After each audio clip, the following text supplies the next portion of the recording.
caps for losers, man. I don't get involved in that stuff. But Angel Rashad Milligan rolling out. That's a good question.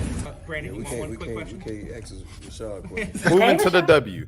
Everybody say thank you, Lester. If you're in the chat right now, we got about 3-4 folks in here. Y'all say thank you, Lester, for getting this stream on the way. So now, where are we gonna go? Yeah, we got to start with Indiana then. Here we go. We're going with the Indiana Fever. I really like the moves the Indiana Fever made. Obviously, I was huge on the Atlanta Dreams offseason and stuff like that. The fit was confusing. It was like, okay, you guys get a bunch of all-stars. You guys get a bunch of kind of like the best players in the league, top talent in the front court to go with the back court that you already had through the wings. You know, you had Jordan Canada through Ryan Howard. So you had Jordan Canada, Ryan Howard, Alicia Gray in the backcourt. Amazing, right? You guys were already set in the backcourt. Now you add two of the best front court players in the league in the front court, and now you're like, oh, man, these folks is cooking with some grease. Are Atlanta building a super team? But it's like they just hired a guy that's a 3-and-D guy, not a 3-and-D guy, a running gun, shoot threes, 5 spread the floor offense. Can they keep up with that? I don't know. However, with the Indiana Fever, it makes sense off bat perfectly. That's why I'm like, okay, the Indiana Fever were sleepers where it seemed like they were behind when they missed out on Satu Sabli, and they ended up being the winners of the offseason. I cannot believe it.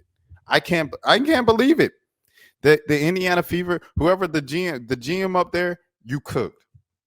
The GM cooked this offseason. They turned something into nothing. And it's funny because some like Melissa Smith fans wanted to kind of make the jokes of like, you lost Melissa Smith because you and then the next day they get the Juana Bonner. Obviously, for the future's sake, okay, yeah. Okay, Melissa Smith is younger and this and that. But for like immediate winning standards, I feel like if you lose someone like a Melissa Smith, you kind of, you don't have to go all the way in, but you have someone like Kelsey Mitchell who's already in her prime. She's a bit older. She's not necessarily like, you know what I'm saying, a rookie or second-year player like Caitlin. So you kind of maximize what you have with what you have, and you go for the win. And that's what the Indiana Fever are doing right now. They're going for the win. They're going for the championship. And I have to salute it, man. Game recognized game. But, now you have Stephanie White as well as a coach. So you have to run down the starting lineup for the Indiana Fever this season. Caitlin Clark at the 1, Kelsey Mitchell at the 2, Sophie Cunningham at the 3, Natasha Howard. You could have Dewana Bonner at the 4, and Aaliyah Boston at the 5 with Natasha Howard coming off the bench. I don't know, and this is not glazing. This is not I don't know a better 6-player rotation than that in the league. I'm not even going to lie to you. And that's with Bree Jones coming off the bench for the Dream. I don't see any other 6-player rotation being better than that. That is sensational. And the Dream got Shatori as well. So, that's the thing. So, but geez Louise, man, this is something else. I didn't see this coming. And, so you got Phoenix over there. Phoenix has their team set up and stuff like that with – hold on. Let me think of starting a lineup for Phoenix. Who's the point guard at Phoenix now? I don't know. I don't think anybody knows who's the point guard now for Phoenix. Like, well, what do they do at point now? I do not know. Let me see if I can see a roster or something. Hold on. Because, like, now it's like Diana Taurasi has to retire, right? Like, she has to retire. She don't have to retire, but it's like, what do you do? So, I don't know who you have at point guard. AT might go point center. 100%. Yeah, I could see AT going point forward. That's a role that she does well. Triple-double queen, triple-double machine. So, that is an option. But who's, like, the actual – so, I guess it doesn't matter, right? Like, I'll just throw a name out there, right? Shea Petty. Shea Petty at point guard. Kyle Copper at the 2. AT at the 3. Satu at the 4. And I don't know who there's – oh, Kalani Brown. I guess Kalani Brown, you might have her at center now. So that's a 5. It's a pretty decent 5, obviously, with the strengths being in the middle. The strength is in the middle. 2 through 4 is obviously their kind of big three and stuff like that. I think this is kind of a good team. This is a good team, a playoff team, of course. Uh, do they get to the second round? I think that's to be determined. This reminds me a lot of Seattle's team last year with Skylar, NECA, and Jewel. This reminds me a lot of that team. So I see them probably just early reaction. I'll say first round exit. He said Joel Embiid. Joel Embiid. She had terrible luck in Dallas with her health. Hopefully, the medical staff and the facilities that they have in Phoenix are very beneficial to her in her career, and she can be more available on a consistent basis this upcoming season. We'll see what happens. So with that, but yeah, I see Phoenix being a first round exit, a playoff team, but a first round exit so far, in my opinion. And then the Dallas Wings. Dallas Wings just put together just a very unique combination of folks. So in Dallas, who do you have as the point guard? Paige. You got Paige Beckers as the point guard. You have Arike Gumawale as the shooting guard. You have Dejanay Carrington as the starting small forward. At power forward, you have who do they have as power? Nalissa Smith. And then at the 5, Tierra McCowan. So that's the 5. Very unique team there. Very unique team. I'm trying to see who else we have. Dallas Wings have oh Jesus.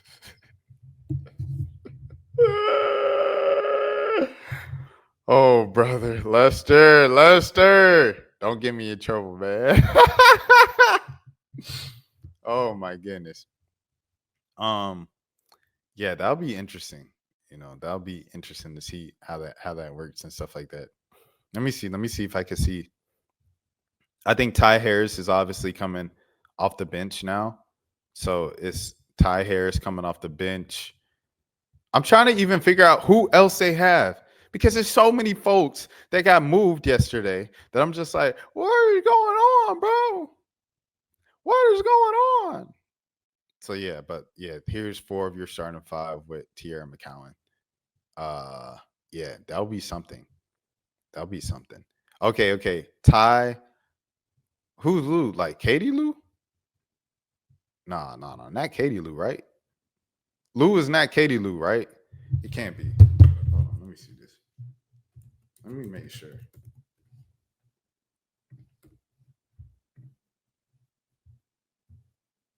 Katie Lou is still on the Fever. So who is Lou? Jalen, Maddie, and then KK. So they got KK as well. I saw K.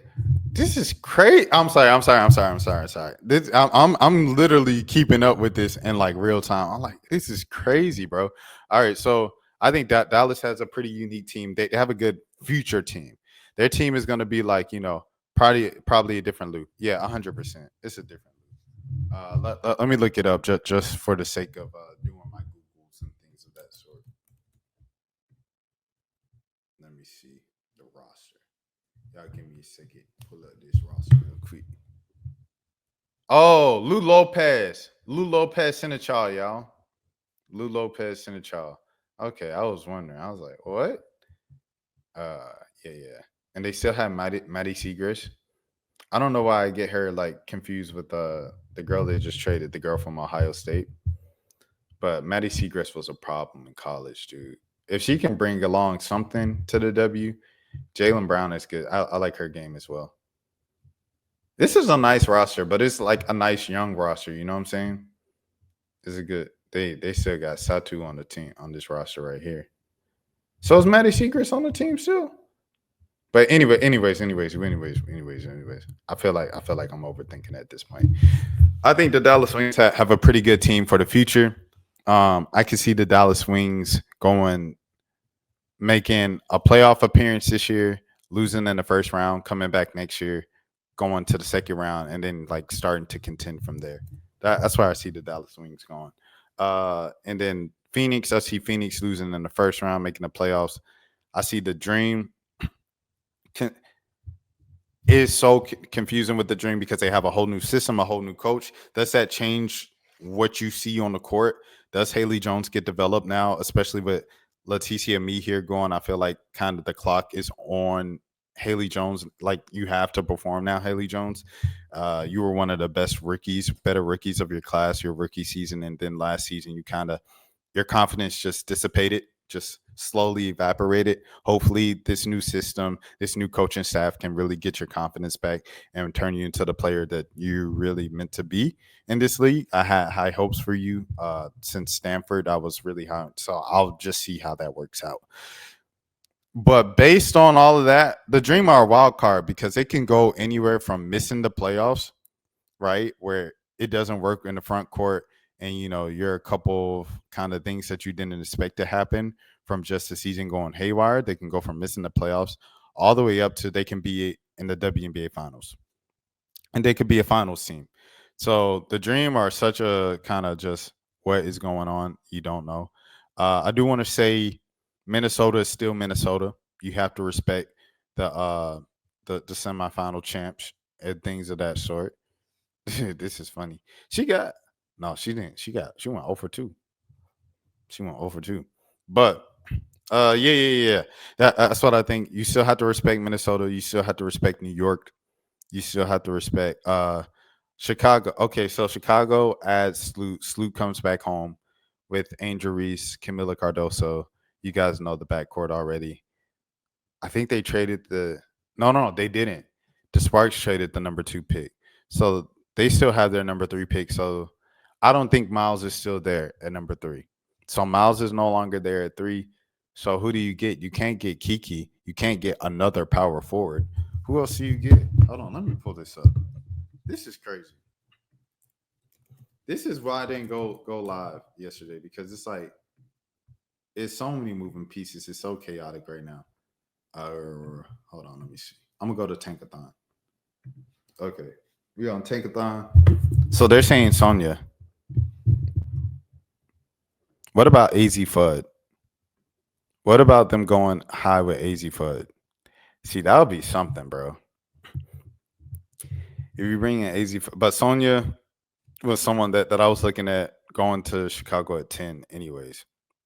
So it is what it is. Or you can go Sellers, bro. I don't know, man. I might go Sellers at number 3 if I'm Chicago, bro. To keep it a bean, I might go Sellers over Sonya. I might go Sellers over Sonya, bro. I ain't even gonna hold you. Sellers over Sonya at 3. So now you're talking about a lineup of Sloot, Sellers. Who you have at the 3? You could say Big Mama, right? Banham, Angel Reese, Camila Cardoso. Sheesh.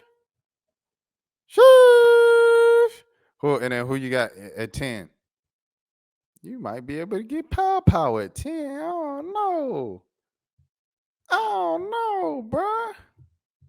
You can get somebody at that 10 spot too. Someone probably gonna slide. Someone's probably gonna slide. This is hey, man, what's going on? I'm trying to keep up with y'all. But yeah, it would be very interesting to see how this all plays out, man. Oh, you talk about Golden State. Golden State, who did they sign? They just have their expansion draft people so far. So Monique Billings, I believe they signed her officially. You got Kate Martin, of course, as like one of the focal points.